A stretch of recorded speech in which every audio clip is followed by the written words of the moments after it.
There we go. Hey there. Welcome back to the live stream. My name is Jeff Fritz, and we're here live at Microsoft Build 2019. We're actually not at Build. We're kind of across the street. We've got a studio type thing that we've built here at the Grand Hyatt in Seattle. Which is quite nice. Downtown Seattle. It is quite nice. And we're not going to write any code today. We're going to talk about all the really neat things that have happened as part of the event so far this week. I'm joined, of course, by Corey Hurricane Weathers. Hi, everybody. How you doing? Sir? I'm super happy to be here, and I am drinking tea because I've almost lost my voice from being at Build. Oh my gosh! Last night there were how many dinners, how many parties, different things going on here at the event. It's great to have that camaraderie, that fellowship with some of these folks in the tech community that we only see once or twice a year. Yeah. You know? Really great stuff there. Chat room. Look at this. Oh my gosh! Look at So many that. great folks. I saw Big Hairy Dude is here. Hey, Big Hairy Dude, welcome. Carrie Payette says the Hurricane is here. Absolutely. I am back. Great coverage so far from I Am Not Myself. Thanks so much. I Am Not Myself is another one of the live coders. Make sure you check out all the live coders. Follow the link just below us here. I've ran into a lot of live coders actually here at Build, which is exciting. Oh my gosh, really great stuff to see all the cool folks that write code live and share and are positive about the educational experience for our group. Kasukin, thanks so much for the resub. 9 months in a row. Fantastic. Thanks so much. And we'll make a donation to Veterans Who Code. That's amazing. Great stuff. Lee Brandt is here. Oh my gosh. Oh, what's up, Lee? That's awesome to see our friend Lee. Is this non-blazer hat? Yes. So this is another one of my custom hats I'm debuting right here for you to see. I've got the blazer on, and I've got a little thing here for our friend Thready the T-Rex. But today I'm going with the Azure logo, the Azure icon. I thought that was a little bit nice. I like that hat. It's actually super crisp. It is. It is very crisp. It's got the snapback. That's exactly right. Brim. That's exactly right. Yeah. And it even says on the back, devazure.com. Damn, you've got such style, Jeff.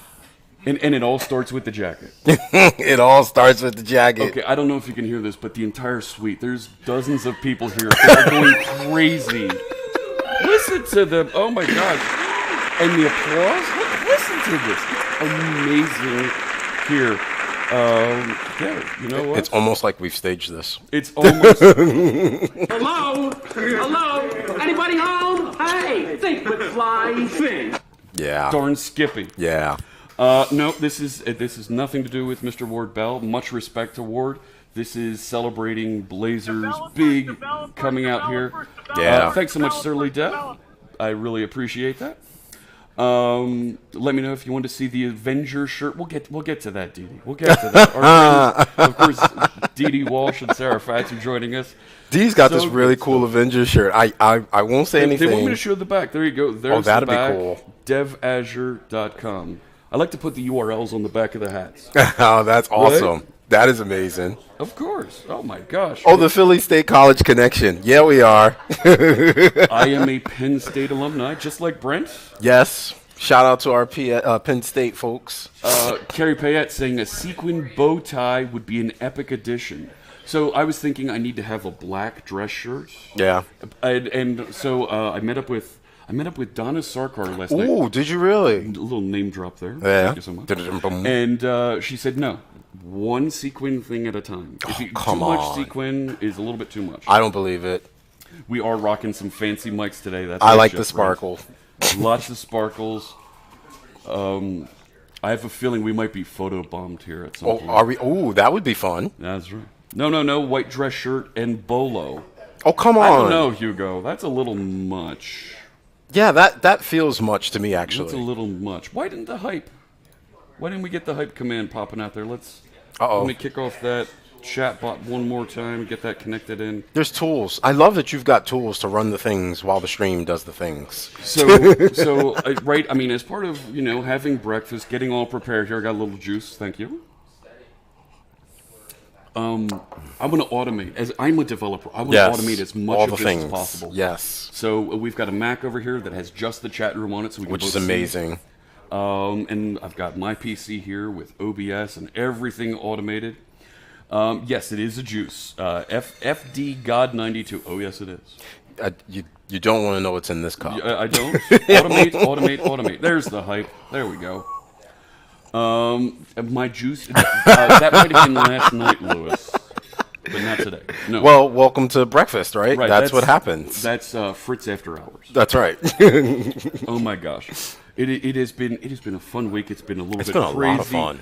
All kinds of great friends that we've seen here as part of this, and we've met some new folks. Yeah. Brought them into our technical community. I really enjoy seeing some of the young folks, some of the folks who haven't been around. I hung out with the students yesterday. They were Yeah. walking around on the vendor, On the show expo. floor? Yeah, that's right. And Okay. they came. They said hi. They told me some of the cool stuff they were building. Like it was an experience. Yeah. Oh my gosh, some of the really neat stuff there.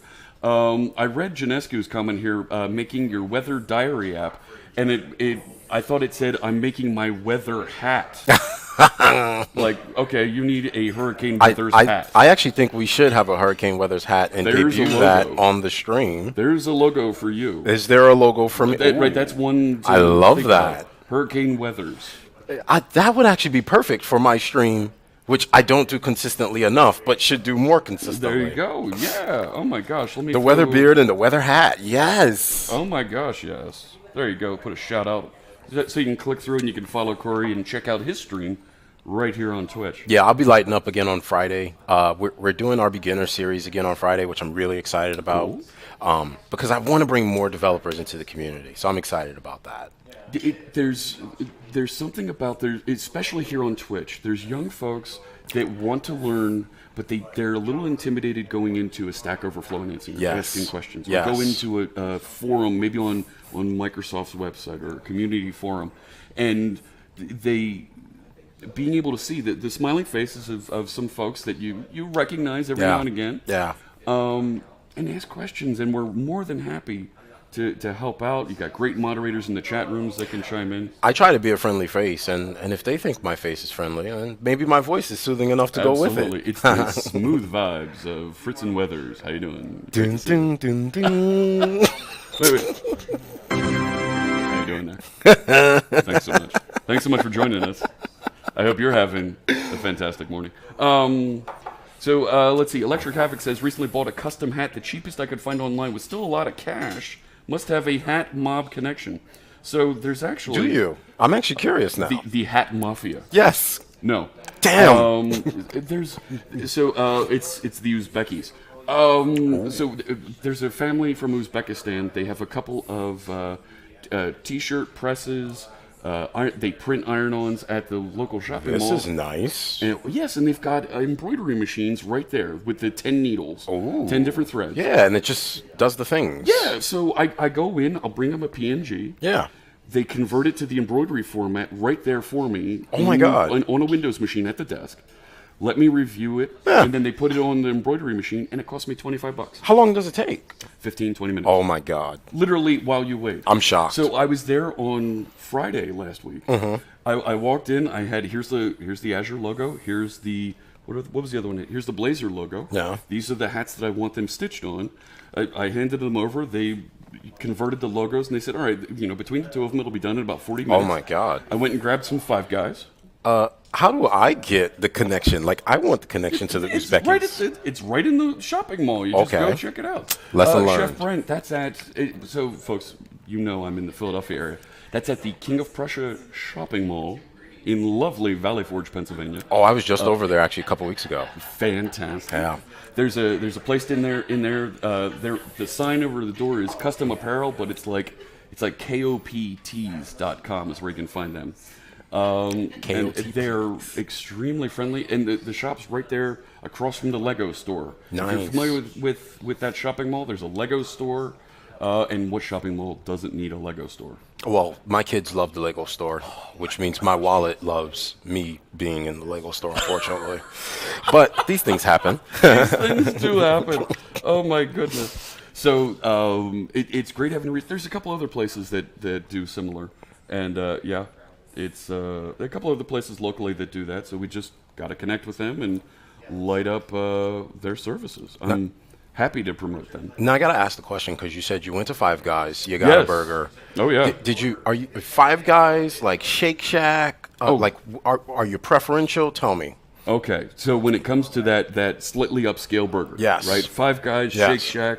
There's a couple other places. Yeah. No, I'm a Five Guys. You're a Five Guys all the way. Oh my gosh, I'll figure out a way to route through Developers Garage. Thanks so much for that resub. Thank and you. another donation to Veterans Who Code. Take that. So I'll actually, if I can, coming back, flying home to Philadelphia, I'll make sure I try to route through D.C. because there's a Five Guys in the airport. There is a Five Guys in that airport. And it's right there at the American Air gates. So I can get off the plane, grab my Five Guys, sit down for 10 minutes, and then get on the next flight. I get that. I love Five Guys. I love the fact so that they good. always source their potatoes locally as much as they can. And their french fries are usually phenomenal.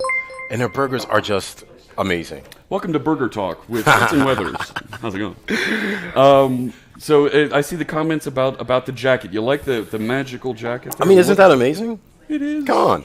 So I saw Tom McHugh is here. Hey, Tom, great to see you. And I think our friend Kevin Spicy, the Kevin Spicy, is here as well. My gosh, the PH16 is invading. Look at this. We love the invasion. Thank you. Yes, it's terrific. Little Dan says, I've seen Five Guys but never tried it. Do it. Like, it's totally worth it. Do it. It's easy. Right? And as somebody who has celiac, right, I have to be gluten-free. They'll actually put my burger on a bed of lettuce in a tray. Oh, that's nice. So I don't have the bun and all that problem. The slightly upscale burger. Absolutely. Burger.fritz. No, that's not a thing. That's not a thing. Burger.net. Did you see that? From Kevin Spicy. Absolutely. Surly Dev says, could you send me PNGs as candidates for hat designs?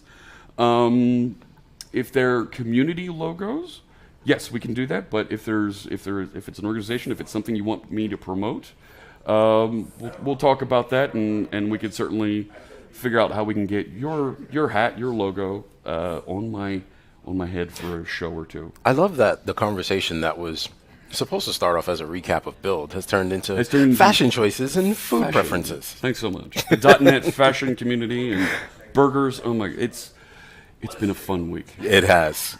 Welcome to Seattle. Send them how as PRs on GitHub. No, you can send an email to jeff@jeffreyfritz.com, and we'll take a look at that. Welcome to Twitch. Thanks so much for joining us. We're having a great time. You don't show up with that jacket and not expect to talk about fashion for a bit. So Donna Sarkar is a fashion designer.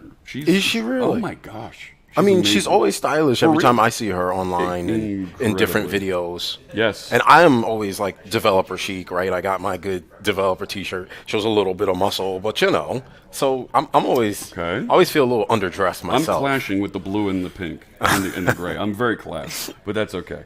Kevin Spicy says, he wishes he wore hats. Maybe. Not working on a project today via Sue. We're just going to be Yeah, we're just chatting chatting. and having a good time, discussing all the fun things that have happened at Build. Yeah. All the great folks that we've met up with. And I still missed out. I had some friends who texted me early this morning and Yeah. said, make sure you come stop by. I haven't seen everyone yet, which is, I love Build for that. Like, you Yes. get to catch up with so many people. So many folks. And let's see. Tom McHugh says, I thought the Met Gala already happened. Here comes Fritz with his own style and flavor. Look at that. Yeah, look at that. Oh, my goodness. You know what we should do? I think, let's do this. Can we give away a T-shirt? Ooh, can we give away a Can we T-shirt? kick off a T-shirt giveaway real Let's quick? do it. Let's do a T-shirt giveaway. I have Avengers Fashion Day. Oh, Fashion- I love Dee Dee. Avengers Fashion. She's amazing. Oh my gosh. Let's do this. I am going to get. Oh my gosh! Here comes Frank with the raid. Thanks so much, Frank. I really appreciate Thank the raid. you, Frank. We need to defend the channel. I need a new defend. Exclamation point defend. Let Frank and his raiders know that we will not tolerate this raid. Kidding. Totally kidding. Thanks so much for joining us, Raiders. My name is Jeff Fritz. I'm joined by Corey Weathers. Hurricane Weathers. And we're talking a little bit about some of the cool things that have happened at Build, some of the fun things that are going on in the technology field today, and developer fashion, as it were. Well, yes. So- And all the things in between. And everything in between. Oh, my goodness. So I am getting us set up. We're going to actually do a giveaway here real quick for a T-shirt. That's fun. It's tons of fun. I am going to do this and grab... Oh my gosh, thank you for the follow. Is that VJ? I really appreciate you joining us. That is terrific stuff.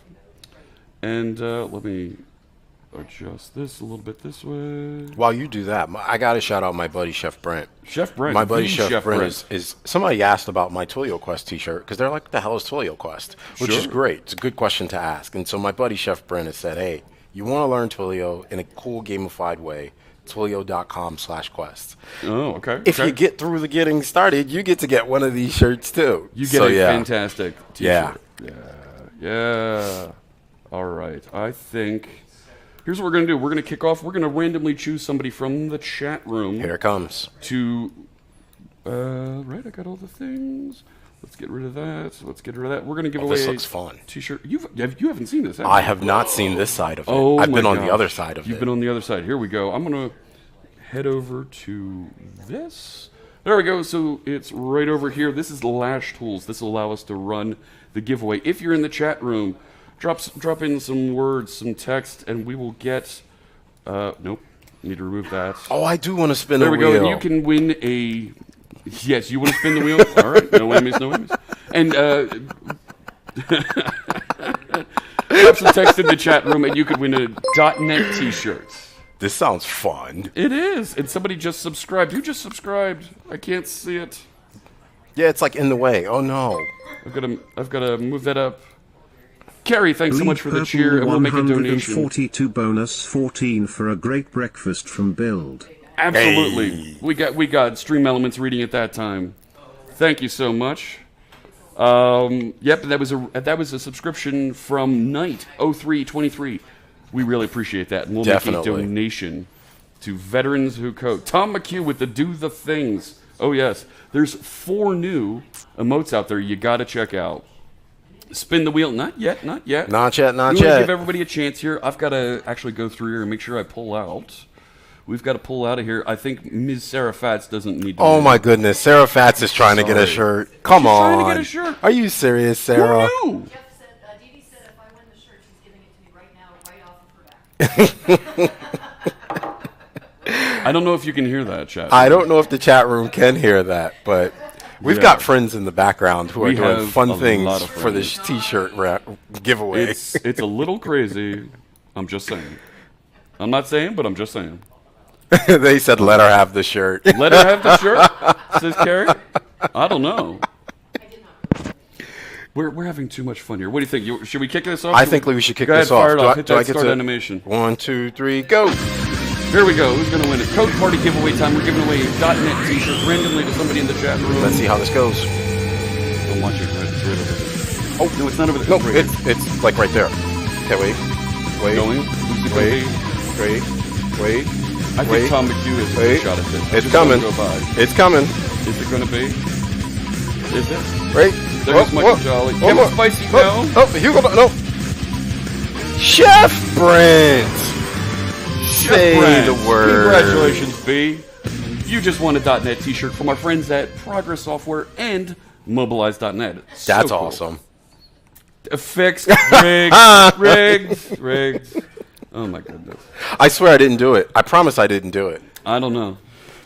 It is not the reason why I'm on. Chef Brett. And Dee Dee's gonna give us the shirt right off her back, and I'll bring it home to Philadelphia. No.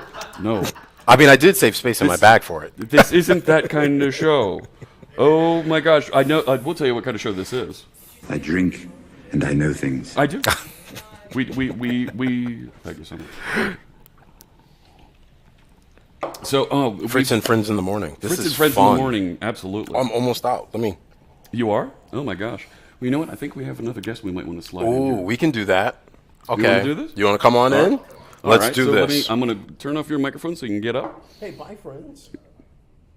And there goes Corey Hurricane Weathers. Make sure you check out his channel here on Twitch. We shouted him out a little bit earlier. Next up, oh my gosh.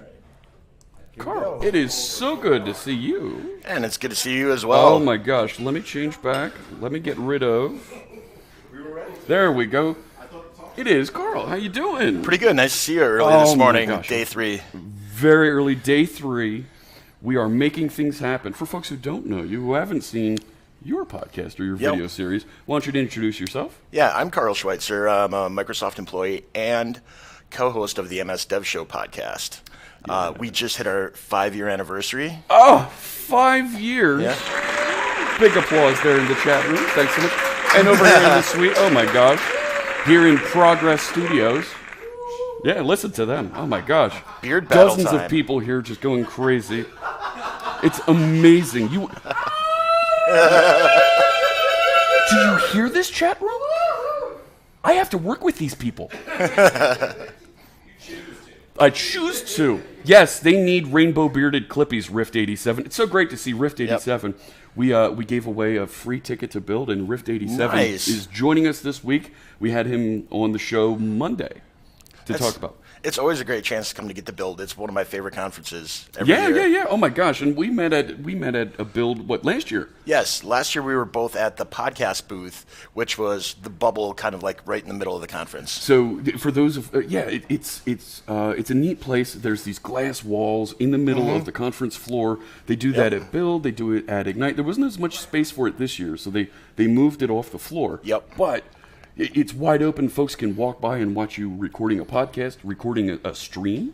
Yeah. Really great stuff. And it's really interesting because a lot of people have heard podcasts, but they never see what goes on in the making of it. The behind the scenes. Yeah. Yeah. Big Hairy Dude says, I'm so sorry, Fritz. It sounds like a real hardship working with those killer folks. Okay. Fine. Be that way.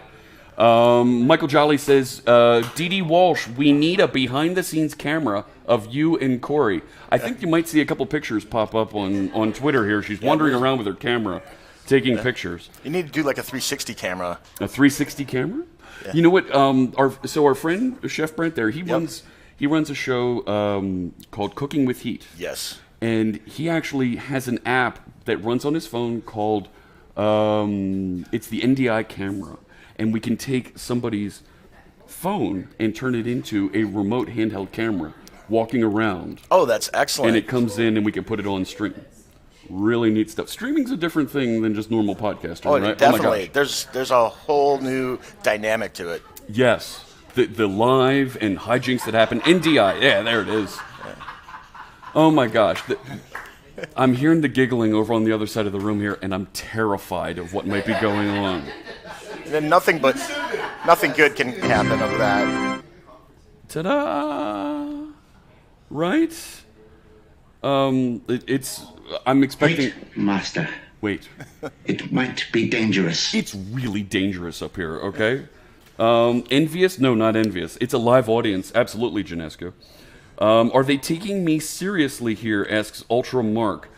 Have you met some of these people?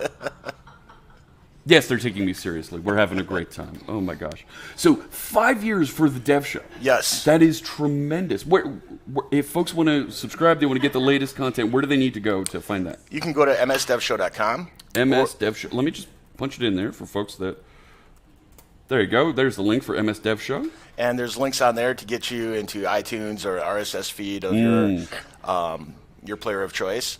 Very cool. But we have content that we think Microsoft developers would be interested in. So we talk about cloud, we talk about web, we talk about clients. You've had some really great content. There are some great guests. Our friend Suze Hinton was on a while ago while we were at another Microsoft event. Yep. Talking about all kinds of great stuff. Good experts that are talking about, like you said, all kinds of great developer content. Yeah, and a lot of times we even try to get into the soft skills one. We just had...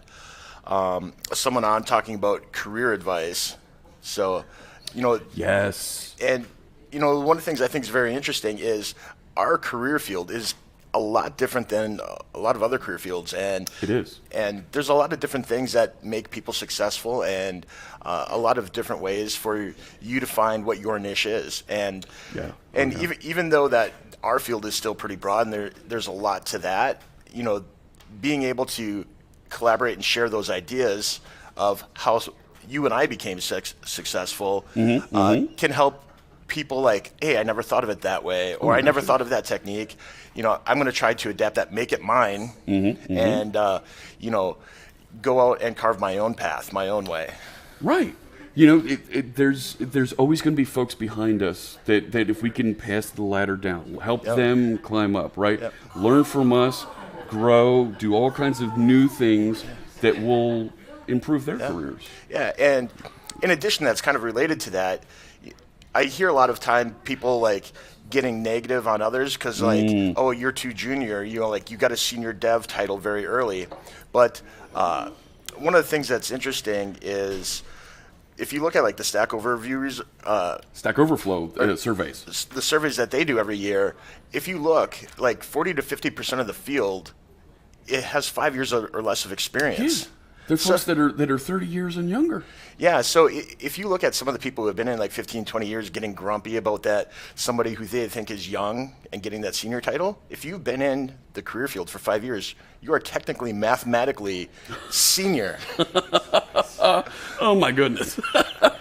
Wow. And as somebody who's been in the field longer than those 5 years, I think it's my duty to help coach and, get the people ready so in those 5 years they can feel like that senior developer and have a lot of confidence in their abilities. Sure. And doing the podcast is part of that. It's us getting those experts that knowledge and helping diffuse that training elsewhere. It helps to reduce that imposter syndrome as well. Yes. Oh definitely. My gosh. There's so much to be said about, am I really good enough for what it is that I've done? But to see and get that confidence boost from a podcast, from watching on Twitch, or reading blog posts that, I do know what I'm talking about. The more knowledge you have, and sometimes it's just confirming that you do have that knowledge. Absolutely. So, coming up on 5 years, says Rift87, where's my promotion? You keep using that word. I don't think it means what you think it means. I don't think it means what you think it means there, Rift87. Chef Brent says, say hi to my... Oh, I'm sorry. CLW is saying, say hi to my friends. All right. Certainly, Dev. Just subscribe to MSDevShow. There you go. Thank you very much. That's awesome. Fantastic. Great to see that. And we're doing, like you mentioned before, we're at the podcast area and recording a bunch of episodes. So after build, we're actually going to release those a little quicker than normal. Normally we release once a week. We're going to do those 2 or 3 a week just because this content's fresh and just because there's a lot of cool stories around the technologies. And I will say, a friend of ours, a mutual friend of ours, recorded a bunch of podcasts at an event, and they strung out and were released gradually over the course of 2 or 3 months. And folks were saying this content isn't fresh anymore. Yeah, I mean, 2 months later. you hear like some of the announcements, like the convergence in .NET 5. Yes. That's you some need like to talk about that now. You need to hear that now. If I Yes. hear that 2 or 3 months from now, I'm going to be kind of confused. Hey, about what's going on? action shot. How you going? Oh, speak of the devil right there. We're going to be talking to you later about that. Oh yeah. Oh my gosh. I think we're going to see a couple tweets go out there with referencing me in just a minute. How's it going there, M. Holloway? Yeah, we've been here for about a half an hour chatting about some of the cool things that have been going on at Microsoft Build. So, Carl, what kinds of things have you seen at Build that you're excited about and that folks on the Dev Show can look forward to in an upcoming episode? So one of the things that we do is, in addition to just getting the news live, we kind of scout the Microsoft product groups. So on the show floor, there's tons of little stations that have like the product group name. Oh, yeah. And you can actually go there and talk to the developers and product owners. So one of the things that we've been doing is going around to some of the different ones that might not have like a ton of traffic and just see what they're doing. And oh my gosh, there are some amazing stories. We went to the any good nuggets there? Yeah. So we went to a booth. I can't remember what the exact one was, but it was where they had like the inbox apps. So Okay. that's where like, like MS Paint and Calculator and stuff like that. Oh, and, yeah. And we were talking to the guys that were behind the open sourcing of the calculator. So that all that code's out on GitHub right now. Okay. Did they fix the 1 pixel off button thing? Yes, they did fix that 1 pixel up. But it was really interesting talking to them about not only just the process and the code and stuff like that, but like now that they put it out there, like some of the suggestions that they had. The thing that was really interesting to me is somebody put just like a really quick like request, like you guys should add Abacus support, and they're like, what? That guy is he serious? Yeah. So that's so a they little crazy. so they responded to him in a way like, hey, we have an official way to flesh out ideas. There's this form you fill out, Okay. and you flesh out what are my use cases and blah blah blah. And he filled it out, and you can look at the GitHub issue, and it's just really detailed. And Wow. and now I'm not saying they're committing to anything, but they're thinking like, hey, this is a serious request, and he's got a lot of good details and facts behind it. Okay. But the fact that you have something that's, because the core engine behind it is still going back, 30 plus years, and it's now part of an open, vibrant conversation that Microsoft is having with the world at large. Yeah. It's interesting, something that might have been blown off as, oh, you're just trolling us, to actually come back and say, well, here's reasons why it might actually be considered, and it could become a feature. That the discussion and interacting with the community, that journey, I think, is something that is fresh, that we haven't seen at Microsoft until really the open source, I don't want to say revolution, but the open source culture change that we've seen in Microsoft products. Like, I don't know the exact numbers around this, but it feels like a lot of the new products that are coming out with the GitHub repo available and open for you to do. So, like the new terminal. Yes, it's all right there on GitHub, and the way to use it now, if you want to use the terminal, is to download the source code and compile it, because they're not ready to ship it yet. Yep. But it's available. And you can check it out, and maybe there's something in there that you don't necessarily want to fix, but it might spark a feature request that you can make that you can get the engineers who are dedicated on there to prioritize in their backlogs. Oh my gosh! And there it is, that open conversation again, right? And what's been really refreshing to see, something that our friend Richard Campbell pointed out to me, is if you look at the Windows subsystem for Linux repository, there's nothing there. There's no source code, but there's issues that are being opened, and they're being responsive to it. So somebody opens an issue, hey, it'd be really great if this supported whatever. And the discussion happens, and because they can release and version things quickly, they do that. They'll respond and include new features as quickly as they can. It is tremendous. Yeah, and I think it's kind of interesting taking a step back and looking at ways that Microsoft tried to do this in the past, but it didn't work. So I remember, a few years ago, most of the products from Microsoft had a user voice forum. Yes. And that was a way for people to give feedback, but it felt like because the system didn't encourage that conversation, it was more of Microsoft responded to yes or no. Right. And those are the answers they gave. And that feels very stilted if you got that no. Exactly. And there might have been a good reason for it. Yes. But because you couldn't clarify, afterwards, like, like, why is this a no? And it could be because of performance or technology or... The platform, the user voice platform didn't lend itself to that kind of deep discussion. But I think it was an important step to get to where we are today. Oh, a very important step. Oh my gosh, I gotta make sure folks can see there it is. You can still see our friend Freddy there. So good. Michael Jolly says... Where did it go? This is my favorite guest this week, Bald Bearded Builder Brothers. Yes, Michael Jolly is another one of our live coder friends, and he's hosting some streams. He's actually doing a really neat stream. You might appreciate this, Carl, where on Sunday mornings he invites his daughters to join him, his teenage daughters, and they interview some of the heroines of JavaScript, some of the ladies that are leaders in the JavaScript space. He facilitates that conversation between young folks, and here's somebody who's a leader in technology. That's really cool because I have a passion for youth and getting them interested in computer science, but the ability to not only involve his daughters, but have his daughters take part in talking to women in tech, that's a really interesting idea that I wouldn't have come up with, and I think I'm definitely going to check that out now. Oh, yeah, absolutely. Just dropped a shout out there for the Michael Jolly if you want to click through and you want to follow along there. Really great stuff. Give him some follows and tune in on Sunday mornings. And Michael goes on to say they actually do the interview and he gets out of the way. He's just the facilitator. He's there to put these... So how old are his daughters?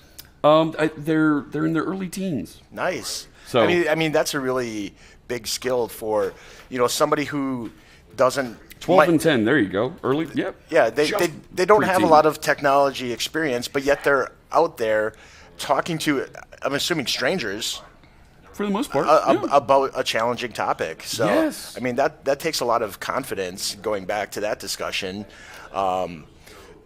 To be able to go out there and initiate and engage in a complex conversation. Absolutely. You can engage with folks like D.D. Walsh, who's a middle-aged woman wearing an Avengers-themed shirt and hoodie. She's over there pumping her fists on the other side of the... It's a little crazy here. Yeah. Questions range from what is viewed, how did you become a Google developer expert, to what is your favorite animal? Right. These are the types of questions that young folks, they want to be able to relate to people. And then they're going to ask those harder questions like, what is Vue, or why did you get involved with this? It's really, really cool to see that kind of thing. You would love to have D.D. Walsh join with the girls for an interview. There you go. D.D.'s being interviewed. Here's the problem, Michael Jolly. D.D. Walsh comes with an R rating. Ooh. And you're going to need to have the fart sound effects queued up. Okay? Those are the only two requirements. You're going to need to turn on the mature content filter. And, be ready with the bleep button. That might be a thing. So, absolutely. She's great people. And she, honestly, a tremendous technologist that would be great to have on with the girls. It's a bit more quiet than yesterday, says Alka. What's a bit more quiet? I think our sound levels are pretty good. Bumping that up a bit? Because actually, we changed out our sound here. We aren't using the big condenser mic, and we're using the over-the-ear mics. We're not at the convention. Well, maybe I think Alka is actually referring to compared to yesterday here. Okay, our network just dropped.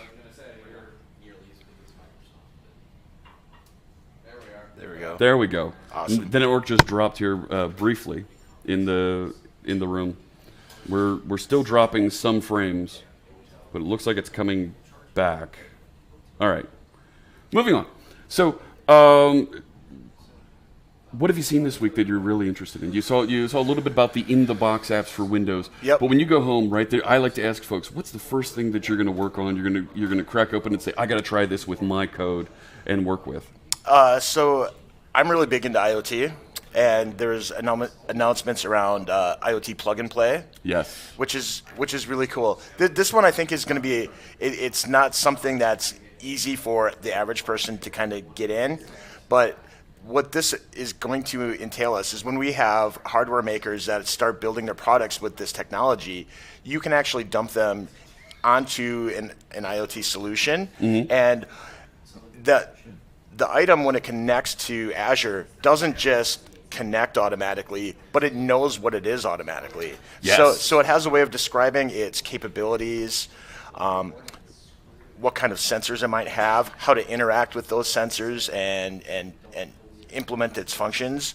And you don't have to write any code for all of that. That just wires itself up and gives an understanding to your devices. Our friend Scott Hanselman wrote a blog post about the MX chip, and how he didn't have to write any code to make it detect his garage door open or close, because it has a gyroscope in it.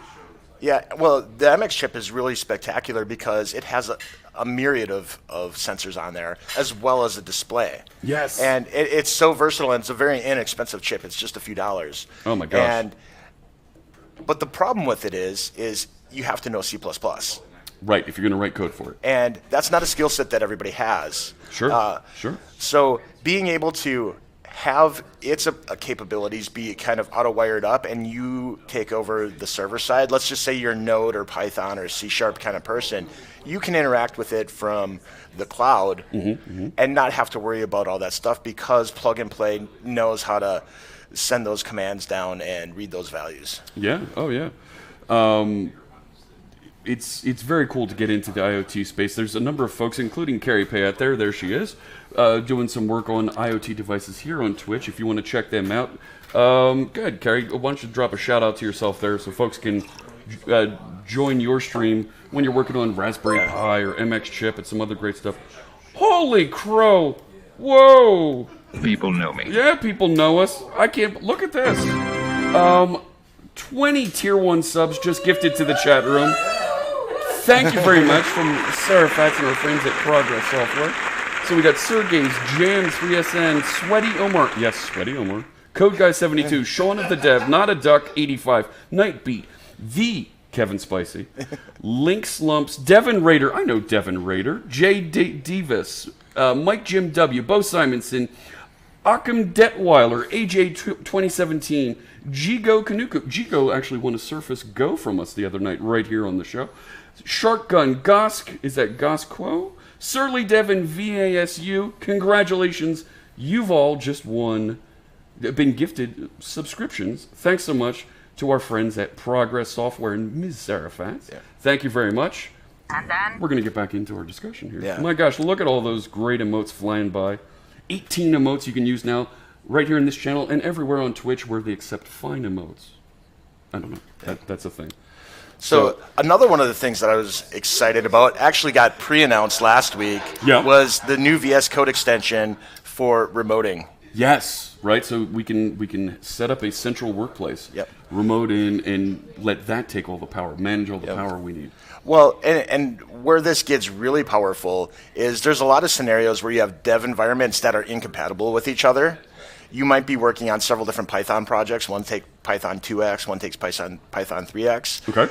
You can get those to sit side by side with like tools like Anaconda. But if you're not a huge Python person, and I'm not, that gets complicated quick, because it confused me so badly, and to be able to have a resource that'll do that for me. Yep. So now we can have other machines on the network, other containers that we can just have those specific dev environments in. Yep. And when you go into them, you know they're pristine. They have everything you need. And then VS Code gets all the stuff that it has if it was right on your machine. You get the IntelliSense, the debugging, the stepping through everything. All of your extensions for that language, for that platform, just light up. They do. And what that means, when I think about if I want to do some training, right? And I'm thinking selfishly about here on the stream, is that as that system grows, and we're still early in the development of it, that Visual Studio Online capability, as that grows, we'll be able to do real pair programming using that with a centralized system somewhere out on the cloud, and collaborate together with folks in the chat room, or maybe it's a workshop that we're hosting, at an event, and we'll be able to have everybody be able to connect in and discuss and learn about what's going on there. I'm sorry, I'm having a little bit of So it's exciting, really great stuff. And I have run into Python issues on stream. I had like 5 different versions of Python installed, and I got really confused. But to have that development environment ready to go. Yep. So handy. Oh, And then you actually mentioned another one that I had forgot about, Visual Studio Online. yes. So Yes. that's VS Code in a browser. Yes. All the ability to edit your code and collaborate with folks. Yeah. So, this all goes back to quite a few years, that Monaco project. Yes. That allowed people to write code in the browser, and that was kind of tucked away in the Azure portal for a little bit. It was. And it slowly was iterated on, became VS Code, That's and right. now it's going back into the browser. So it's interesting seeing that come full circle, but with a greater capability set and extensibility. Absolutely. And when I think about that, then when folks can edit code, write code effectively in the browser, and maybe they're using a system like try.net from our friend Maria Nagaga, they're being able to write code, compile code in the browser, be productive without needing a high-end laptop or a desktop. Yep. They can be productive on a little tablet, Dude, commodity tablet. I only brought a Surface Go here. Really? Okay. Yeah, and I have a small pouch that I can carry through the conference. I don't have to have my big backpack on, and I still have room in that pouch to put swag in. There you go. Absolutely. Interesting shirt, says Bo Beanie X. Yeah. So what's the shirt showing off there? That is... It's kind of like if you take code and just kind of smudged all the letters together, you get the little bit of code-like syntax highlighting code, but genericized. You can't tell if this is Python or Java or whatever, but you can obviously tell that it's code. That it's code. Absolutely. And the I have to- designer shirt of code, says Janesco. Yeah, I have to wear new dev shirts every day at Build, so... Just to show off your fashion sense, huh? Yes. The one I wore yesterday is weeks of programming can prevent hours of planning. Oh, dear Lord. Do it live! Yeah, we should do that live. No. Solarized, you see curly braces, says Rift 87. There are no curly braces, just where they would have been. Where they would have been. There's Right, blocks. Absolutely. So, oh my gosh. Straight Butter asks about the new Windows Terminal. What do you think about the new Windows Terminal? I think it's really interesting. One, if you look at terminals that are in other systems, they've had like a lot more love given to them over the years. And in the past 2 years, there's been a lot of leaps taken. And the new one, I think, really catches us up. Being able to get emojis in there and use them properly in your code, because some languages do support emojis properly. So that's cool. Okay. Being able to set statuses with them, I think it's a cool addition. Yeah, Emojis are taking over the world. Being able to, just have that the tabbed interface in there. Yes, that's a big deal. That's huge. Some people get like Kanimu and some of those other terminals and consoles just for the fact that they can set up different environments in them and swap back to them in one window. I think we're just about ready for our next guest. Absolutely, and I'm ready to take Thanks off so much, anyways. Carl. Thanks a lot, Jeff. Thanks so much for joining us. I'm going to turn off your mic. There goes Carl. Thank you so much. And you might know my next guest. He's standing across the table from me, in denial. You're lucky I don't have the green screen here with me, otherwise your shirt would disappear. It's actually pure denial. Pure denial. It's not just a river in Africa. I have to do one thing before I do this, though. One thing he's got to do first, yes? Cancel my one-on-one with Julia. We're gonna watch someone canceling his one-on-one with the VP right here live. CVP of Developer Division. With the CVP of Developer Division live right here on Twitch. He's not actually here. No. Oh my gosh, I didn't put that layer on the layout here, but yes, they're hammering the Scott sound effect. How's it going? Thanks. All right. I don't have that layer easily accessible here that I can drop on, but yes, the folks in the chat room they're calling for you. Look at them there. Trouble. They're firing yes, because of course is here.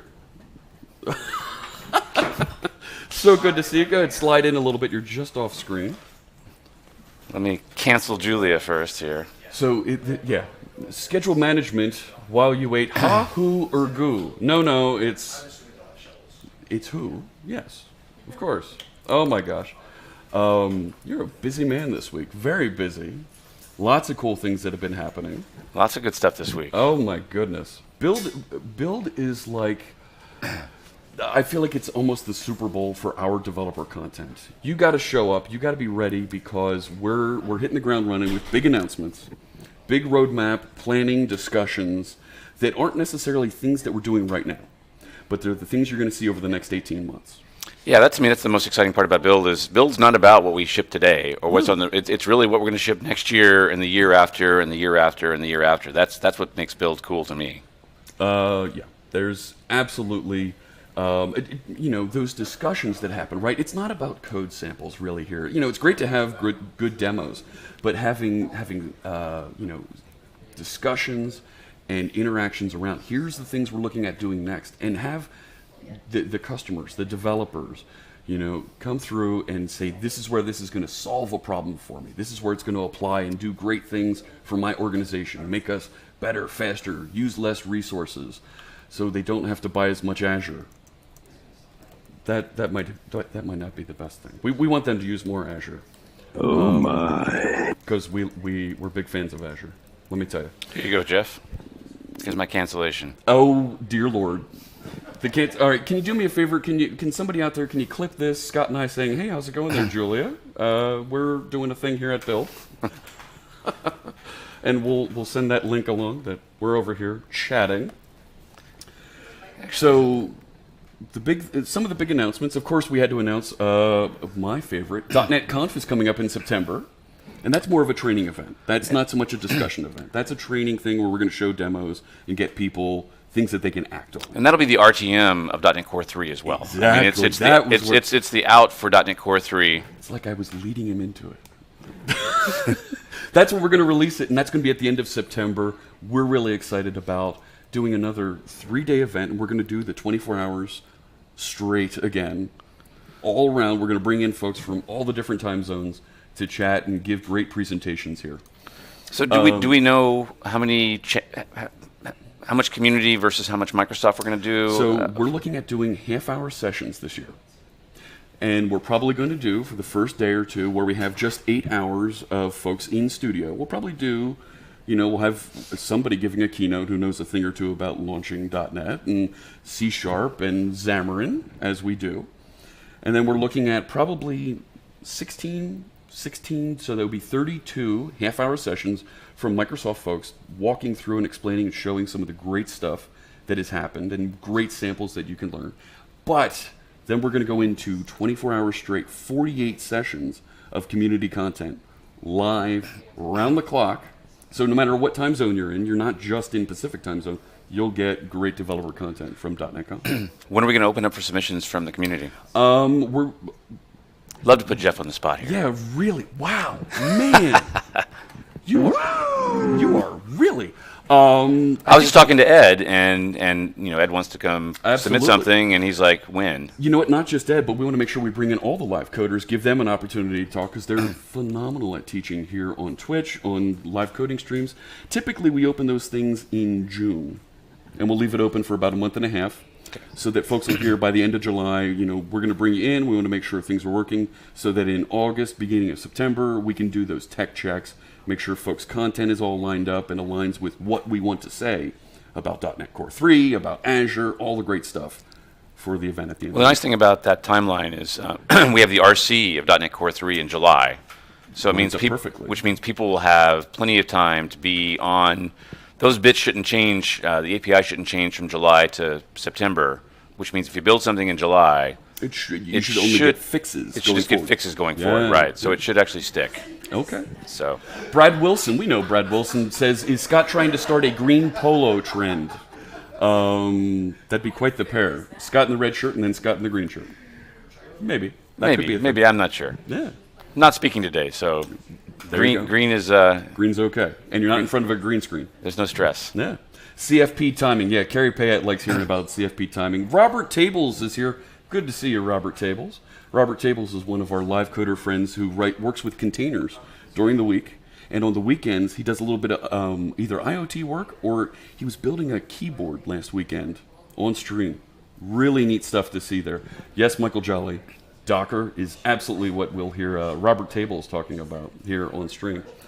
So, do you have some slides you wanted to share? I have an HDMI cable over there if you want to share. We could. Thought we'd talk about a few of the slides. Just Absolutely. We can go into slides. I'm prepared. Can you believe it? I try to get you put me on the spot. Put you on the spot. I didn't expect you to have cables available. Oh, so. I've got all the things here. Let me just double check that connection. And it is right there. I'm going to bring in that display. Look at that. It's like I planned this. It's right there. There's your slides right there. You're just too good, man. I don't know what to. This is a professional shtick here that we're doing, right? He's scaring me. I know it's. Okay, so .NET Schedule. This I think is pretty interesting that we've committed to this. Actually, We've changed it. We've changed the way we're going to schedule and release .NET. Well, let's first off talk about we're build, so we're months and months away from the RTM of .NET Core 3. Yeah. One of the biggest questions customers ask us all the time is, when is .NET Core 3 coming? When's it coming? When's it coming? So we did at Build actually announce our RC in July, our RTM in September, and then our LTS in November. LTS, for folks who aren't familiar with the three-letter acronym, long-term support. Yeah. Okay. And we should actually talk about this because this is one of the areas that I hear the most confusion about in the .NET space, which is, as you said, long-term support. So what does that actually mean? Long-term support for .NET Core means you have 3 years of support, and when the next LTS comes out, you have 1 year to migrate from the current LTS to the new LTS. So you have 3 and then 1 more to do that migration. Right. Okay. I got it. Chat room, can you do me a favor? Can you grab a clip of that real quick so that when we do have other folks asking questions, we can share a little bit of, here's Scott talking about the LTS process. Developers. Thank you. Is that Lelit Me? Thank you so much for joining us. We really appreciate the follow. I used to always, when I saw Steve do that, I was afraid he was going to have a heart attack. So because he would turn beet red and run around. We have this, company meeting every year, and he would go do this, and I'm like, please don't drop. Oh my gosh, that'd be a little. The room's laughing here because they've all seen it as well, and if you. Yeah, the room here has been a little crazy today. Let me tell you. Okay, that's the next 6 months of what's going on with that. But as a .NET developer, you have 2 choices. You can stay on the LTS. And once you're on like the current LTS is 2.1, okay, which means you can stay on 2.1 for a long time and just get security patches and bug fixes on 2.1, or you can decide to ride the faster path, which is you could be on the 2.2 release, or you could be on the initial 3.0 release. Okay. And for those, if you want patches, you need to stay on the newest thing. Sure, you're opting in to a more aggressive timeline. Right. And because things install side by side with .NET Core, you've got great flexibility. But it means when 3.0 ships, patches to 2.2 will stop, and you need to be on 3 to get the patches for that. Or if you stay on 2.1, that's the LTS right now. Those patches will keep coming until a year after we actually ship the 3.1 LTS. Okay. The next thing is, I try to explain this, servicing model. We've been shipping .NET Cores all over the place. The first one was in June of 2016. Yeah. I think we followed up with a 1.1 in November of 2016. It was quick, yeah. We had a 2.0 the next year. At was for right about Build 2017. It was right after Build, I believe. But you notice those dates are all kind of over the place, and it's hard to plan. And so one of the reasons customers ask me about this LTS stuff, they're like, well, since I don't know when the next LTS is going to be, I don't really feel I'm comfortable knowing that I'm going to have to move at some point, but I don't know when I'm going to have to move. And so at Build, we also tried to address that by basically saying we are going to go to an annual cadence. Love it. That is really cool to see, because that means that I can plan for the next version of .NET. I can see here's when the LTSs are coming out and when I can anticipate and plan my enterprise budget. Right. For I've got to do a migration at this point. And it helps everybody. I mean, imagine Azure. Yes. Azure can be ready for .NET Core 3 because they know the dates it's going to happen. People like Progress in the room here, they can be ready for .NET Core 3 because they know the dates. There's so many folks in the room here. It's amazing. They're all, they're crowded around breakfast at Build here. It's so amazing. Listen to them. My gosh. These are crazy people in here. Our friend Hugo, Thank you so much, Hugo. He grabbed that clip of you explaining what LTS is. That is an important concept for folks to learn. Sarah, Didi, can someone post that? Do you mind posting that to Twitter so that we can explain that, make sure that that important message gets out to some of our .NET developer friends? Thank you. Yeah, very rowdy crowd over there, but Hugo says, make sure you pipe down. All right, so we skipped 4 here. We did skip 4. Okay. Why would we skip 4? We thought 4 would be confusing, to have a .NET Core 4 and a .NET Framework 4.8. Oh, yeah, okay. We have 2 4s at the same time. Yeah. And we also had a, I'm going to close this out for a second, and let's go to the... I can hide that so that folks aren't seeing exactly what you're typing around there.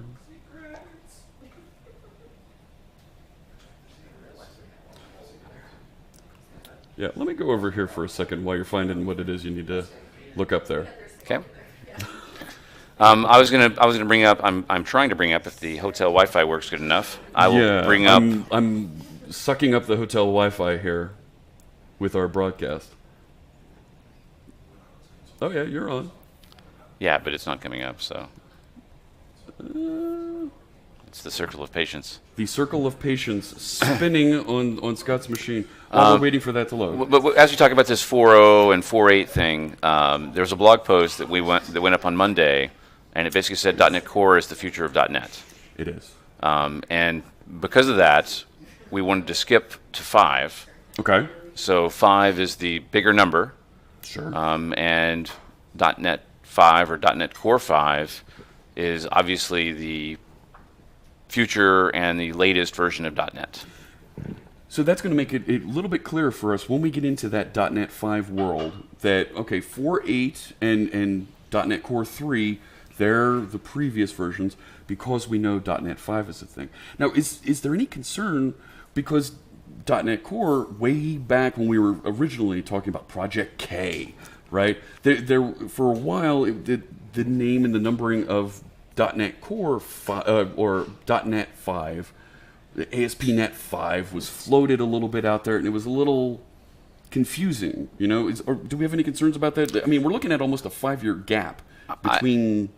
I don't think we're locked solid on the naming. Okay. Like for example, is it going to be .NET 5 or .NET Core 5? Right. You know, we don't do anything today without doing a bunch of user testing. Yes. There we go. We'll show the blog post there. Yeah, so this blog post was basically put out to kind of talk about the journey we've taken along the way with .NET Core 1 primarily being, hey, we want to be open source, cross-platform, kind of reboot the platform and CLI first, side by side, you know, solve all the problems that we learned over the journey since shipping the first version of .NET Framework. And those 7 tenets, right, around why we decided to do .NET Core, they really landed well in that first version, and they've only gotten better. Yeah, and we continue to refine and make them better and better.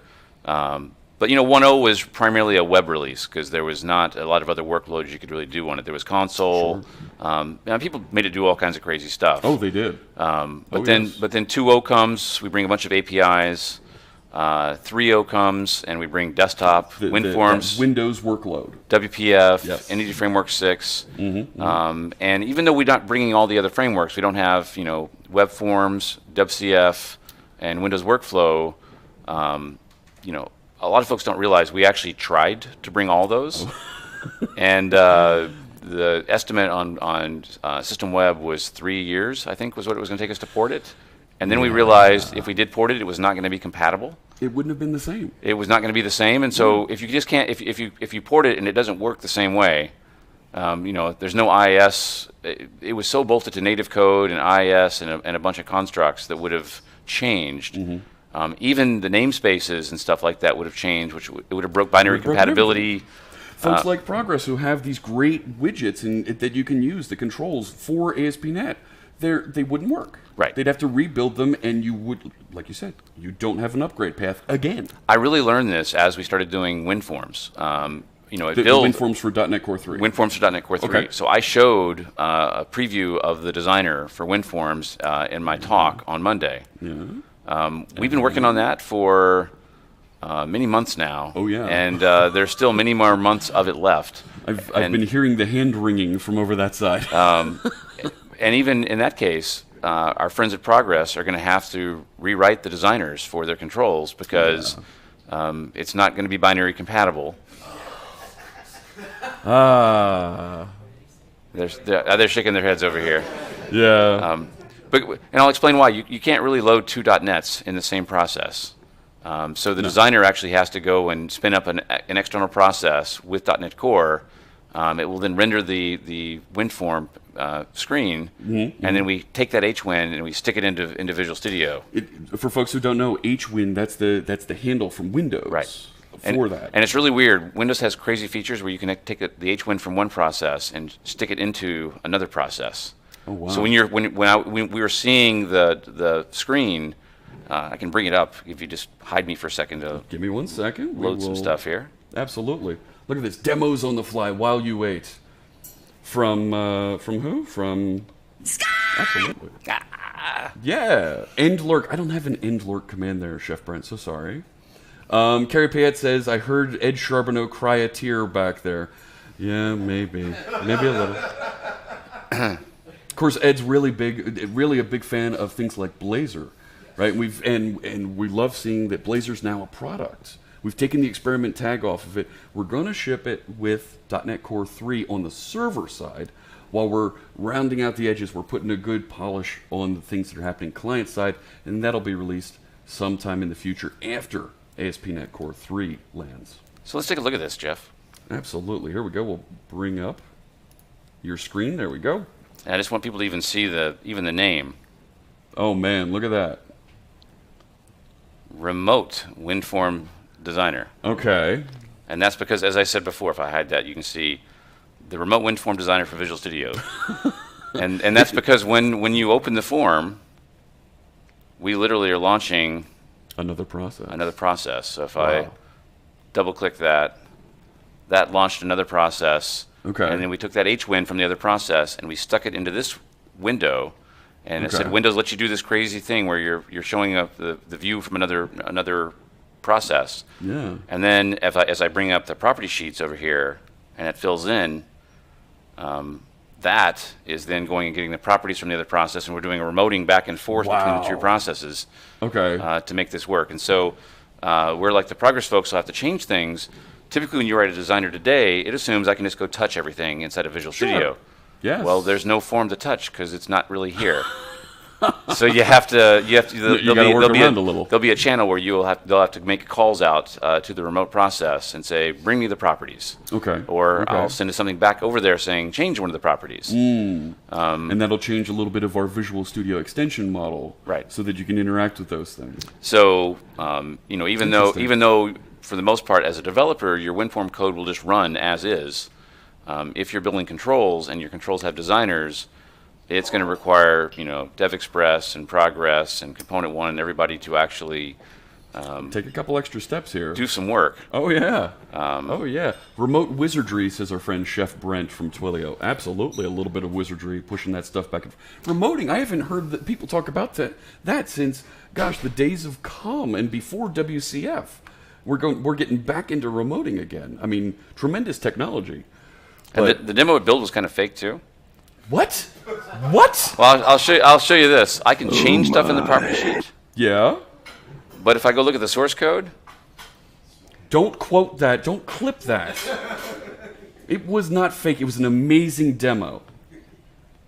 I don't think any of that shows up in the source code. No, it's not. It's not serializing that back to the source code yet. Okay. Once again, that's just showing you that this is a hard problem. And we would have had this exact same issue with ASP.NET Web Forms. Okay. We would all of these texts would have had that issue. But it's, I wonder if as we have to bring in remoting to be able to push things back and forth because it's .NET that runs Visual Studio and .NET Core that runs some of these newer components that we're bringing in here, will that improve our performance, our overall performance of Visual Studio, because you're now pushing some of those things that were traditionally in memory, in process for Visual Studio, now side by side.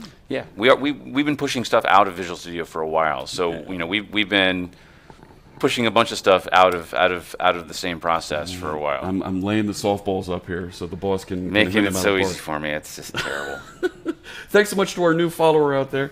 That was Last Members. Thanks so much for joining us. I appreciate it. And we look forward to seeing you in the chat room there. Robert Tables has... you linked the clip there a little funny in chat. Try again there. All right, so... Yeah, that does look a little weird with the form.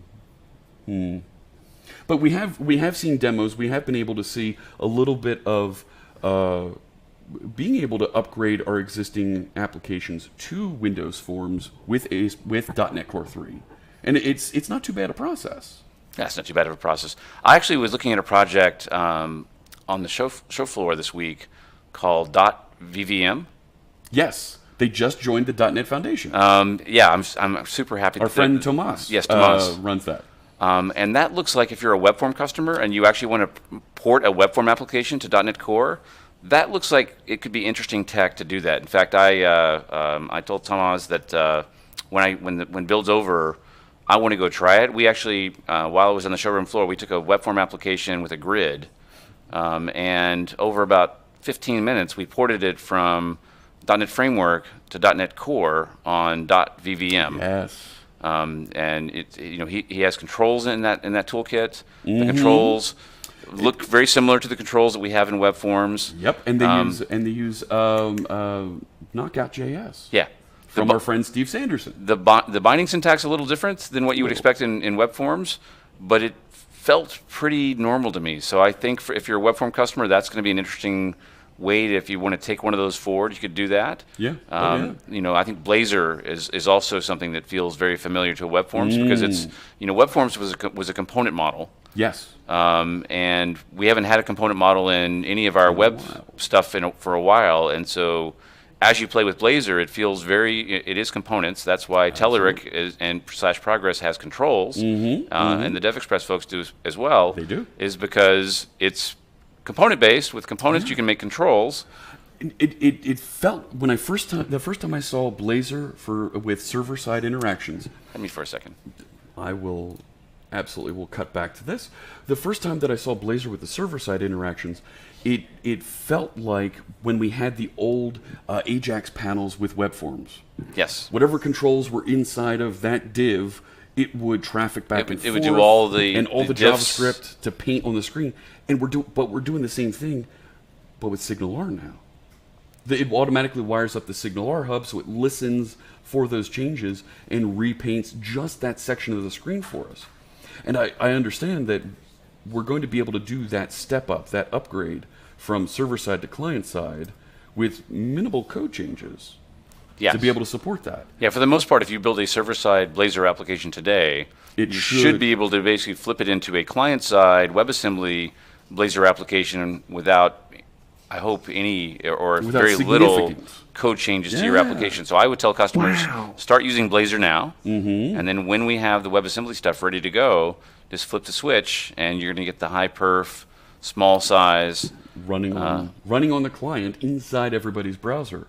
And I think it's funny, the irony that Spectre and Meltdown, when they hit last summer, they forced everybody to upgrade their operating system, to upgrade their browser. And now even Grandma, who had to force upgrade her browser, has WebAssembly support now, on these older machines that might not have gone out of their way and integrated with. So take a look at this. Oh my gosh, what is that? Telerik Grid. So this is the Telerik Grid for Blazor. Okay. And so this is the actual stock file new Blazor application. Let's run it.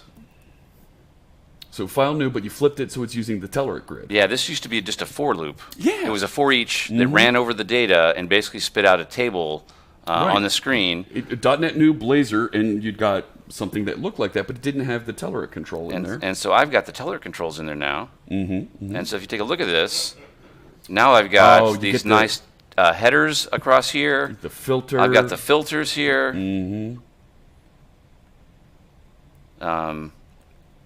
Pretty slick stuff. I love. I can sort. Look at this. Yeah, and it's all client side. And if you look at it, if you look at the source code for this, wow, this looks a lot like web forms. Yeah. Right. There's your grid. It's taking the data from the forecast. It's got pageable true, sortable true, filterable true. Your data binding to it. I love that. Just data equals forecasts, and it knows how to bind to it. And you can see here's the types that we have here. Here they are bound up here. Field, field, field. There's the title. Here's a little fancier one over here. To do formatting. Okay. Do some formatting to a short date string. Are you afraid the world's falling loose? No, I'm looking at the code up there. But I think, you know... doesn't see it. I don't know. I do see it. But anyways, this is very web forms looking. Yes, absolutely. It's got that same directive type feel that I might have with Angular. Yes. You know? I really like seeing simpler code and getting a lot more functionality out of it without having to think. Bring in somebody else who's already done all the coding for me, sorting, filtering. I don't have to make those round trips. It does it all for me. It looks great too. Oh, so and I know that looks beautiful for out of the box, not applying anything. Not bad at all. And I understand they've got different themes that they can drop in there to support Bootstrap and. What's the one? Material theme, that kind of stuff. Yeah. Really neat. But if you're a web form customer, this is not going to feel weird to you. No. This is your page load down here in your functions block, and this is your controls up here at the top. I love it's just on init async, and it's an asynchronous process, right? Folks don't really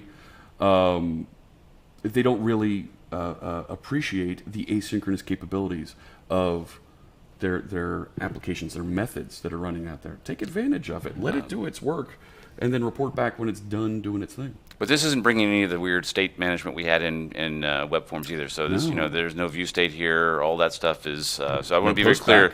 There's no postbacks. Right. So I want to be very clear. This is not bringing some of the parts that we didn't like in the later phases of web forms back. This is still modern Razor, model binding, C#. Web very programming. cool stuff. Very cool stuff. So, Slateboard asks, you can do web stuff in C#.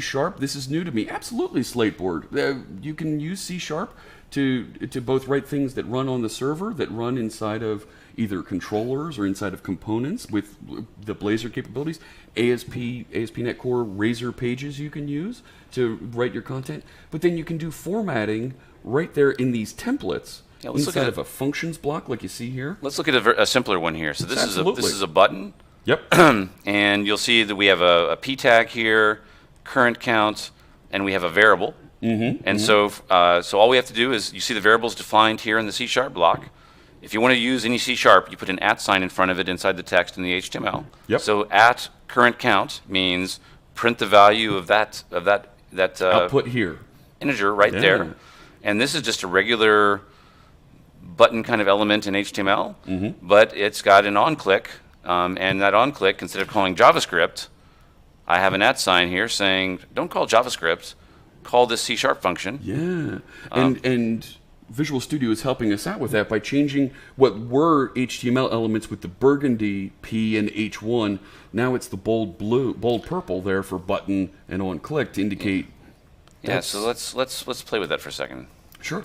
So we have a button, nothing special there. It's not highlighted any way different. Yeah. It's only when I would put the onClick, it turned blue. It turned purple, or purple, colorblind, Mr. Hunter. And that's because now we know that you're trying to call some C# from here. Yes. And so we've kind of taken it over. And now it's going to run inside of a .NET process. Right. And the cool thing about this, too, is we were trying to keep the HTML syntax. So, if you look back in the web forms world, everything was a control. So it felt like you weren't writing HTML. You were writing a mishmash of stuff. And then when we did MVC, we had HTML helpers, which had really ugly embedded C# syntax. Right. So we created this Razor syntax many years ago. I think it was around 2010, where we blended C# and HTML together in the same layout. So I think it looks beautiful. And now the tag helpers capabilities that you see here like this, that was part of ASP.NET Core. And now it's becoming a little bit more pervasive. Yeah, this would have been add HTML.button or something like that before. It would have once again been fake HTML. Now you actually see the markup just like you do, but you can call C# from it.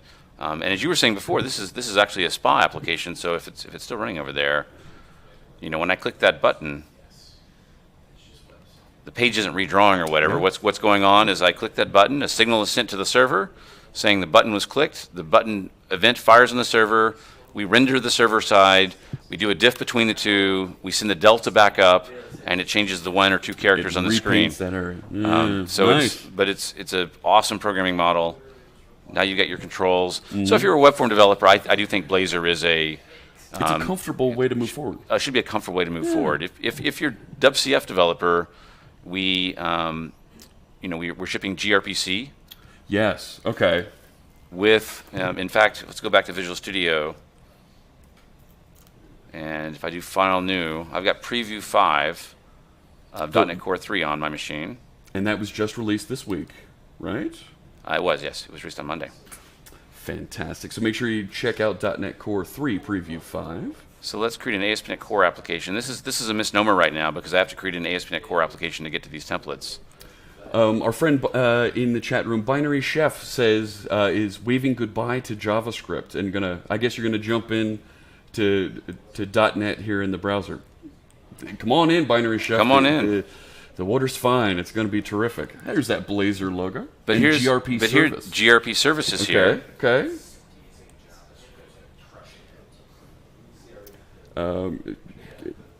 Let's see here. Yep, it does compile to WebAssembly, and it is supported by all the major browsers. Thanks for helping out there, Corey. Still need to hop on this Blazor train, says Chef Brent. Yeah, oh yeah. It is becoming more and more compelling here. Absolutely. Waiting for the preview of .NET Core 3 on the Mac that doesn't wreck Xamarin, though. .NET Core 3. That was actually supposed to, there was an update to Visual Studio for Mac that happened on Monday as well. Okay. So we did have a bug where if you had a preview of .NET Core 3 on a machine with Visual Studio for Mac on it, it would break things. Okay. That is supposed to be fixed. If I can run off of this, I'll be right back. I'm going to go verify this. We're gonna look at this. As requested, we're gonna verify that that's fixed. Oh my gosh. I have a Mac. Do you want to bring up? We can connect the Mac in instead. Do you have? It's in. What do you have on the side there? That's the. No, I have a connector. Fantastic. Yeah, Binary Chef is sending thunderous applause. Like that? How about that? That's pretty good. Live updates. Oh yeah, we're gonna. We just roll. We just make things. This is not prepared. Not prepared. Seriously, this is the essence of live coding here on Twitch. We're literally going to open this up here. Live reports says Pindax. Oh yeah, you're right, Binary Chef. This is why not just Twitch, but live video is so awesome because you asked a question and we're gonna dive in and go right after. We just pull a Mac out of a bag. Let's see what happens. Let's see what happens. So I've got us on the full screen here before we jump in. Just give me a sec to get this. Let's just talk for a minute while I boot up and get it on the network. Absolutely. Breaking news, live on the scene with Jeff Fritz. Oh my goodness. Visual Studio 2019 is out, but to do Blazor, you got to use the preview version. Yes, and the preview version is free to use. You get a 90-day license for any of the SKUs, Enterprise, Professional, or Community, but you'll always be able to get Community free. Thank you, PC Williams Dev. We appreciate the follow. We want to make sure that there's always a version available for you to use for free. So that's what that Community version is for. So, is there any news on the WASM payload being smaller than the 15 megs it is right now for a Hello World app? Yes, Voigtkamp Phil. So that will come. We hoped. You're a little off screen. Sorry. There you go. That will definitely come. We hope to have. We wanted to actually do a demo of the new. So right now we're bringing a pretty big runtime, and we're doing some. We're actually interpreting code versus actually. I'm just booting up here. I was gonna say you're not. I know. Okay. It is, yeah, Robert Tables, that's because it's actually sending the entire DLL down. Right. So we're trying to invest in linker technology. We'll use linker and a bunch of other tech to make it smaller, and we know we can get it into the multiple meg size. Okay. Single-digit meg. Yes, not That's crazy. the goal. Yep. And then with long-term expiration headers on there, like you can do on the web, it should make that experience a lot better. Hugo says 15 meg, so do avoid Node and Node modules. I see what you did there. Hugo. Yeah. All right. Okay, so. And I don't have the JavaScript sound effect with me today, so I'm not gonna. Yeah, I'm not gonna drop that on folks. It's in your other Twitch. What? Thanks. Over there, they're mocking me, as it were. But I just said it. I don't have it. I do have it. I did say it, but I don't have it with me. Hugo. So. Shit. The entire Blazor Hello World is only 2.1 megabytes, says Ed Charbonneau. Yeah. npm install everything -g. Yeah. Way to go, Chef Brant. Yeah. The live audience, the heckling, I'm sure you can hear what's going on there. They're making the horse sounds for me. Thank you, Binary Chef. Okay. So let's roll the dice here. See if we can. There we go. Look at that. And can you push up the font size? I will in a second. Thank you, sir. And then I will cut to your screen. Let's see here. Looking forward to using Blazor for my post-grad capstone project in a few weeks' time, says DNet78. Remember, it's not a fully supported. It's open source, and it's in preview. Of course, .NET Core 3, you're going to get better support on server side, but want to make sure that we set your expectations properly. Manage those. Does that help the font? Helped a bit, yes.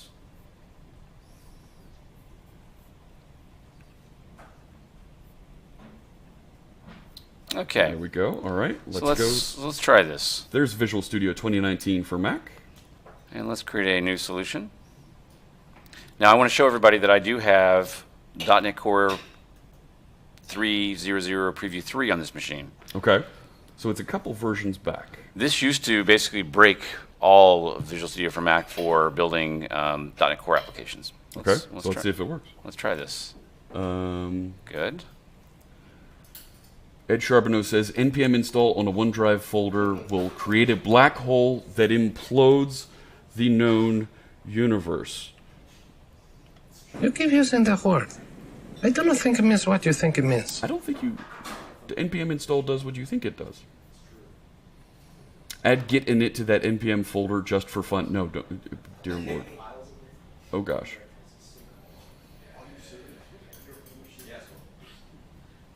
It might not be fixed. This version of .NET Core SDK is not supported. Well, that's a good message. So let's try putting a newer version of .NET Core 3 on. So we're going to upgrade .NET Core 3 live on the fly and for the Mac. Here we go. Yeah, Hugo, we're going to do the thing here. There's Preview 5. Don't want Windows. Nope, we're on the Mac.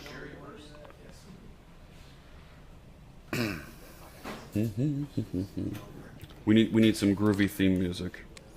Do I have it over here?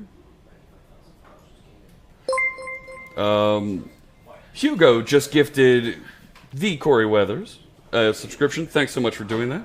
Here's what I'm going to do while you're downloading and installing here. We're going to make sure we have some appropriate installing and compiling sound effects. No, that's the hotel Wi-Fi is blazingly fast. It is. It's slowly creeping across the screen. You're killing my frames here, sir. That's right. Yeah. There we go. What? They're taking pictures of their shoes over here. Oh my goodness. Let's be very clear. We have not degraded over here. It's not they. Oh. We'll have to talk to James and see if he can make us a Xamarin app for taking pictures of shoes. There we go. Yeah. Talk to our friend James Montemagno. He's another one of our live coding friends here. We should see if we can have a public shoe gallery that everybody can use their Xamarin app. Oh my gosh. Identify folks at Build by their shoes. If we do it like SignalR, it'd be Shure. Sure. I see what you Sure. did. Yeah. Okay.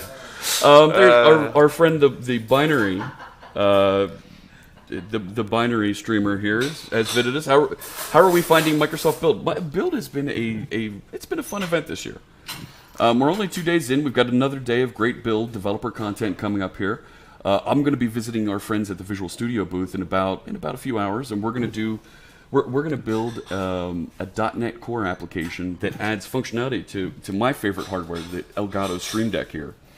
And we're going to stream that live from the Visual Studio booth on the floor of Microsoft Build. So I hope you stick around a little bit later there. Chef Brent says, "Sure announced."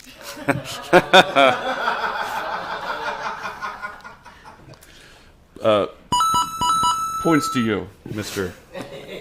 The Chef Brent. There he is. I don't know. Absolutely. We should build a Shure. I think it's Yeah, and our friend the binary chatter there is resubscribing with Twitch Prime, and we'll make a donation to Veterans Who Code. Thanks so much for that. we could live code Shure. We could live code, sure. We get James on to do the mobile part. I'll come on to do the back end. We could do something like that. Absolutely. And we could have a Shure. Okay, if we were to bring in our friend Brady Gaster and his Birkenstocks. He has those? With socks. Oh, wow. I'm disturbed I'm now. sorry. I was, yes, deeply disturbed there for a second. Oh my gosh. Gifter announced. No, not Gifter. My goodness. What are we referring to there? I'm trying to catch back up. Sure. It's a sure thing, says Hugo. Yeah, I see what you've done there. Sure. Thanks so much for choosing. Yes. There we go. It doesn't let me do a 3.0, which is fine. The blog post. I hope Fritz is going to wear sparkle platforms to go with the jacket. No. I've actually got those shoes with the goldfish in them. No. Not that either. Oh my gosh. aka.ms/shoes goes to the Microsoft official homepage. Did you know this? Look at that. That's a thing. Yes.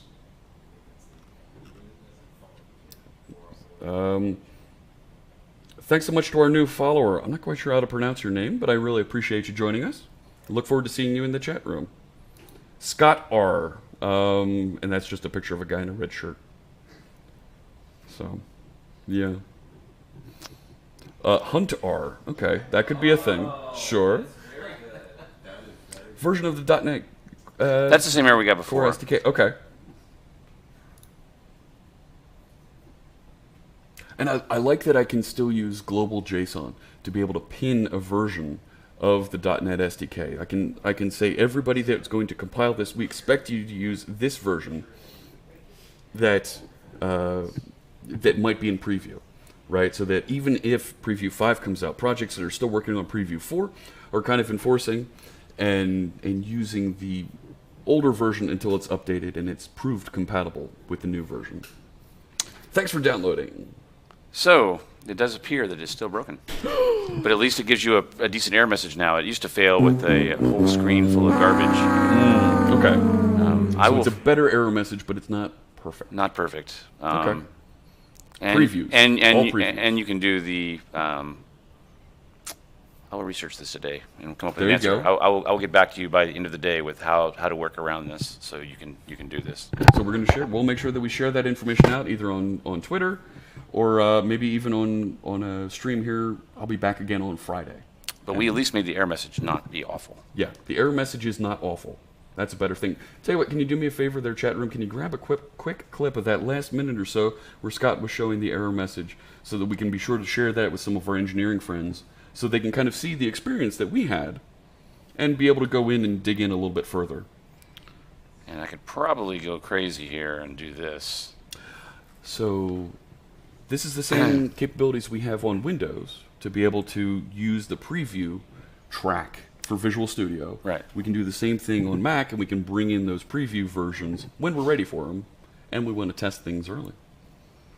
It might take too long on this hotel Wi-Fi, yeah. But I was going to try it and see if I actually jump to the preview. No, you're going to kill the stream here, dude. Downloading Visual Studio. The Visual Studio for Mac is good at not telling you how big the downloads are. Mm-hmm. The details don't have download sizes. Yeah, it's going to take a little bit. I could be pulling 30 gigs and we would have no idea. You have no idea.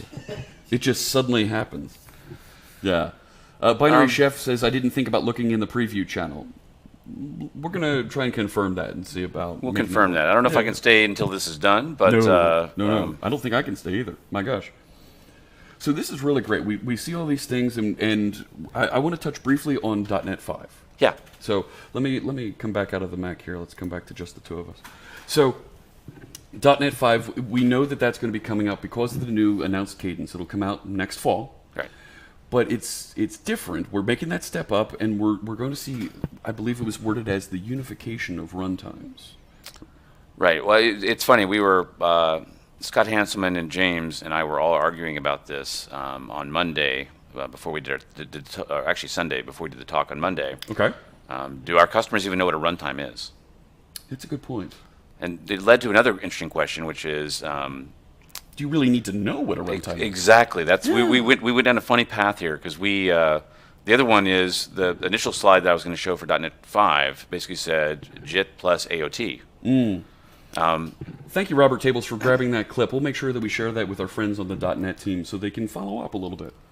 And so it was interesting. We had a conversation. We ended up saying we changed the slide instead of saying AOT, which stands for ahead of time compile. We changed it to native. Because ahead of time compile even doesn't really convey what it really is. When you AOT something, what that really means is there is no compilation occurring when you run the application. Everything is actually at machine code. You don't have that just-in-time compile that we get from C# and .NET that we've expected in .NET Framework. There is no just-in-time. The bits laid on the disk are the actual bits that are going to run on the machine. On the machine, and that's it. Just like we get from Xamarin apps that we compile for iOS. But would you think AOT is good for that or native? Native felt more natural to us, so we changed it to native because a native C++ app does not, do that. Yeah. So then we had another interesting part of this thing was I was talking to Mr. Hanselman and I'm saying I don't think people know what JIT is, and he goes no Scott, you're wrong. And so we're in the speaker room at Build, and I go ask the people in the corner over there if they know what JIT is. These are some. Okay, but hang on. Before we say what it is, chat room, if you know what JIT is, do me a favor and put into the chat room. Put the number 1 in the chat room for us so we can see who knows what JIT is. Don't search on the web with Bing or Google or your other favorite things. Thanks, Devin Rader, of course. I expect you to know what that is. Dear Lord. And CLW, of course. Carrie Payette, of course. But the folks that are writing this are some of our more advanced folks. I was going to say, in the case of who I asked Mr. Hanselman to go talk to, it was a bunch of younger programmers. Okay. In a room. Yes. And he came back, and they go, we don't know what JIT is, and we don't care. Okay. They said, we just build programs, and we run them, and they run. So, folks, if you're in the chat room and you don't know what JIT is, drop an F in the chat room so we can see just how many folks are going by that don't know what it is. The letter F, so that we can see get a little visual there if you don't know what JIT is. So there, and it's perfectly fine. And it's fine. And you're right. We might be at a point with the tooling where I don't. They asked the question. They actually asked the question to Scott. They're like, "Why would I care?" Sure. So Scott, James, and I sit together. And we're like, "Well, why would they care?" Sure. And we're asking ourselves, "Well, in reality, the JITted applications, like an ASP.NET Core application, it'll run faster than a native compiled application." Yep. Because we can actually JIT multiple times. Yeah. We can go, hey, this execution path gets run a lot, and we can optimize for that one execution path. Right. When we native compile, it doesn't know what's going to be the hotspot in the application, so it doesn't know how to optimize for a particular piece. Right. And so you get better startup time, and you might get a smaller memory footprint because you don't have to boot a jitter up. Right. But versus if you're building a web application and you want the ultimate performance, you probably want to be JITted. Yes. So, right, and some of the folks are posting what it is in the chat room. That's right, Janescu, it is just-in-time compilation. We build into that bytecode that will then just-in-time compile when it launches the first time. Right. And no, it's not Jeff interviews Twillions. And I like that. And thank you. And Jameson, it's not Git. No, and I see the kappa there being sarcastic. Thank you. But it's a way for us to deliver something that's not quite all the way compiled, and based on your machine, your processor architecture, will add that last compilation right at. Well, that's one of the cool parts about the IL that we have is the IL is machine independent. Yes. So I can send you a bunch of IL, and the jitter will then compile that natively onto an ARM processor if you're on an ARM processor, a 32-bit Intel processor if you're on a 32-bit Intel processor, a 64-bit Intel processor. Yeah. So that's kind of the cool part about. It'll adapt appropriately. It adapts. And for folks in the chat room that aren't familiar with the acronym IL, that's the intermediary language, right? Yes. So that step just before the just-in-time compilation runs. We'll ship that, and it'll compile late. No, Robert Tables, choosy moms don't choose JIT. Carrie, so I've been using this quote, darn Skippy, so much on stream. Yeah, there you go. That's a common line that I've been echoing out there. But so when you say 2 runtimes, first off, what is a runtime? Yes. And then how do we define when a developer would choose between JIT and native? Right. We were asking ourselves these questions, and we didn't have the answers to them. I don't think many developers, as an overall thought, or when you think about just a framework, I don't think they would be able to say 100% of the time, I'm building a web app, I want to compile and use this model of tool. I don't think they. And so it'll be an interesting challenge for us as we get closer to the .NET 5 release. Is how do we expose technically the 2 runtimes to the developer, and when would they choose one over another? Now, in some cases, it's very obvious. If you want to build an app, a mobile app that runs on iOS, you have to build a native app. And that's because Apple, for security purposes, does not want applications to be generating code on the fly. Sure. My gosh, the code that they could add in last second would be crazy. They want to be able to statically analyze and make sure your app's not doing something bad. And if it's dynamically generating code, you can't do that. The UWP went through a similar phase as well when it first came out, where if you're building a .NET native-based UWP application, there's a bunch of capabilities in .NET that were turned off. Okay. Mainly because they didn't want the app to be able to change itself on the fly. They were hoping, once again, to be able to statically analyze the apps for security issues. Be able to run through thousands of those quickly without having human intervention. Which makes sense. You might want to use native as well if you're running on a super small IoT device. Oh my gosh, yes. Raspberry Pi. Right. You don't have a lot of disk space, and so you want to link out all the .NET Core you're not using. And maybe you're trying to run in a ultra secure environment, and you want to dial off and say you can't dynamically generate code as well. Right. But it'll be a challenge for us. .NET 5. One of the benefits of .NET 5 is we do get both of those runtimes. We get the JIT runtime that .NET Core is based on, and we get the AOT runtime that the Xamarin Tech uses. So AOT would also be used for things like WebAssembly and Blazor client side. That'll be the first time you'll see some .NET 5 bits is going to be in the WebAssembly space. So we had hoped, this is true, this is a true story. We'd hoped to actually have a demo at Build that basically was going to show Fibonacci running in WebAssembly, running in JavaScript, and then running in WebAssembly on C# side by side, so you can actually see the perf difference between the JavaScript code and the C# code. Okay. And it was going to be the first time we were going to show the first parts of .NET 5. It's the work that the Mono team is doing to get WebAssembly working. But as Daniel Roth told me, it ran for a quarter of a millisecond and blew up.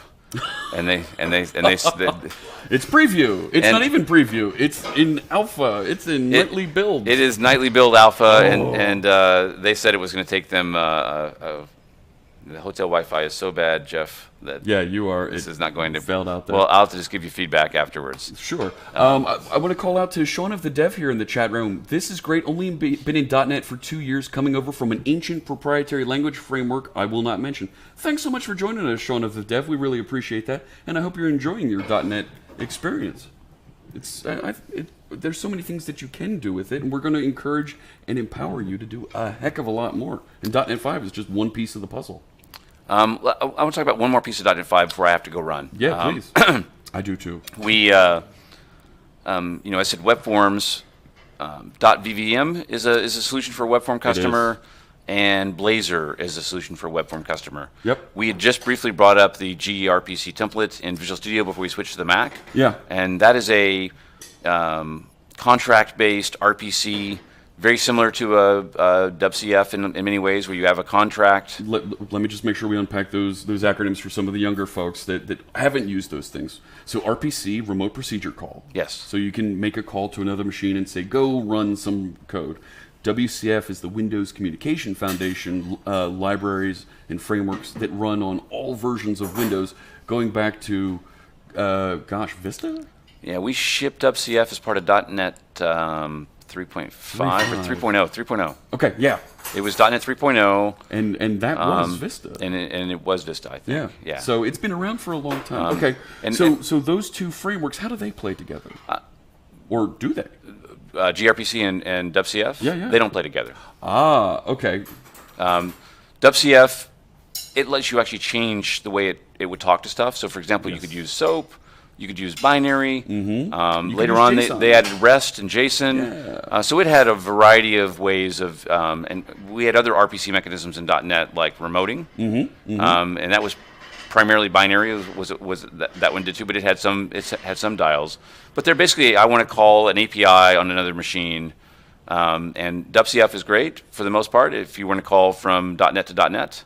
Yeah, sure. With REST support added later, you could do stuff that was more, cross-device than when we first started. Cross-development framework at that point. Right. You could call into Java. You could call, Java could call into a REST endpoint. SOAP was the same way as well. If you were doing SOAP, it's a pile of XML, but there's lots of frameworks that do XML. But most of our smartphones and stuff don't have a SOAP stack in them. Or no. gRPC is interesting to me because it's actually crosses a bunch of technologies. Okay. So you can build a gRPC server in .NET and you can call it from Java. A customer could build a gRPC server in Java and we could easily call it from .NET. So we're kind of embracing gRPC because it's across all the languages. So if you build a service with this, it's very easy to call across all the languages using binary style connections, so it's very fast. Cool. But it's very similar in form to WCF, meaning that in WCF you make a contract, that's your interface. And then you end up generating a client. A client for that. Okay. And they're kind of tightly bound together. gRPC gives you that same programming model, but it does it across all the languages, which makes it kind of cool. So these are similar technologies that it might make sense to check out gRPC if you're using WCF. I was going to say you might want to check that out. Cool. Then let's go to workflow. So workflow is the final one, and it's my favorite one of these. Workflow. Windows Workflow. Windows Workflow. All the source code for WCF, Windows Workflow, it's all been in the .NET reference source code for many, many years. So source of .NET. If you go to that URL, you'll actually get to the source code of .NET. Of .NET. And we changed the license on that a couple of years ago, back in the .NET Core, when .NET Core first came out, saying that you can do whatever you want to do with that source code. That source code is free to be copied and pasted and whatever. And so some of the community went and took workflow out of that source code and ported it to Core. Nice. And there's a Core F project in GitHub that actually is a .NET Core port of Windows Workflow. Windows Workflow. Nice. They reached out to me in December saying, we can't make one piece of it work because there's a piece of XAML that's not open sourced. And so I went and open sourced all the XAML files that were missing in the reference source code when I heard this. And so... Very cool. There's that community collaboration again. You tell me something's missing, I'll go fix it. Fantastic. And so now there's a full implementation of Windows Workflow out there for Core. Okay. So what's going on right now is we are having discussions with some community members right now about doing something very similar for WCF. Okay.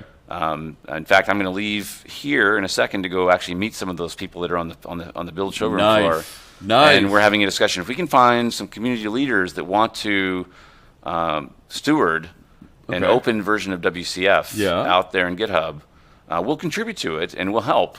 But we can't do it all ourselves. If there's enough people that want that and want to work on that, we did, as I said, we investigated porting all the frameworks. So we have a partial internal port of some of this stuff where we at least get the basis of WCF running up on top of Kestrel. Oh, yeah. I'm willing to donate that code to a project as long as there's people out there that want to steward the project. That will manage it and drive it forward. So we're going to go meet with some of them right now, and maybe we'll have an announcement in a couple of days if that happens. That'd be great. I don't want to get people's hopes up too high. I mean, this is early days. We're having the discussion. We're having discussions. Absolutely. Sequel Mr. Magoo says, I wish Scott worked with the Office team. He could fix protected tables. I don't know if I can help you there. We have plenty of .NET issues to work on, so I don't have enough cycles to go to go over and help out the office folks. Yeah, absolutely. Thanks so much, Slateboard, for the kind words. I always want to make sure that we bring in some great guests to talk and answer all of our questions from chat and level up the community. Get them the information they need so you can be productive and be great developers out there. But I've got to run to the showroom floor and do I've some got of to this wrap stuff. up and start heading over there as well. I've got that Visual Studio presentation in about an hour. So I think we're going to call it here, friends. Thanks so much, everybody, for joining us. I'm going to set up... Is there somebody out there I can raid real quick? Do you know what a raid is? Ed's already started? He should be. Let's check. Let's check and see. I hear Ed is starting. He's not quite started yet. Sorry about that. Let's give him a nudge. Somebody send him a text message and say, Ed, hurry up and get started. Fritz will raid you. Let's see if any of our live coders friends are out there. And I didn't plan to come here the right way because I would have brought a hat. I've got You would have brought the I've got the Visual Studio hat and I've got the C# hat, and I didn't bring either one, so they're in my... Oh my gosh! So and we're gonna do a thing, very soon. And where's that blazer hat? The blazer hat. It's over here. Give me 1 second. That one? Look at this. This is a... That is a fine garment. This is a fine hat. Look at that. Look at that. Absolutely. Oh my goodness. If you don't see Fritz on Twitch for a while, it's because I'm gonna strangle him until he gets me a hat. So I was so saddened to see that hat on Twitter, and I'm like, I want that one. Well, I know where they make more of them. So I always like to raid folks at the end of the stream. It's kind of like how when you're listening to radio and we send folks from one stream, from one show onto the next. I'm just going to scroll down here and see if any of our friends are out there that we can raid real quick. Oh my gosh, our buddy InstaFluff is out there right now streaming. Let's make sure that we say hello to our friend InstaFluff. He's another member of our live coders group. He wrote an extension for Twitch that will automatically translate the chat room. Oh, cool. So whatever you're typing in there, it'll automatically translate to the preferred language of the chat room. It's really great stuff. So raiders, folks in the chat room, get ready for the raid. If you're a subscriber, go ahead and copy that top line of text. If you're not, that's okay. Grab the second line of text, and we're going to set up to raid our friend InstaFluff in just a second. That's not how you spell his name. I forgot the A. There we go. Thanks so much, everybody, for joining us. Thank you very much, Scott. This has been great. And get ready to say hello to InstaFluff. You don't have to do anything. Everybody will be magically taken over there. And let's fill up his chat room with all of our text messages. It's been great, everybody, to see you. I'll be back here in about an hour and a half. And we'll be working with the Visual Studio folks. We'll see you then. Bye.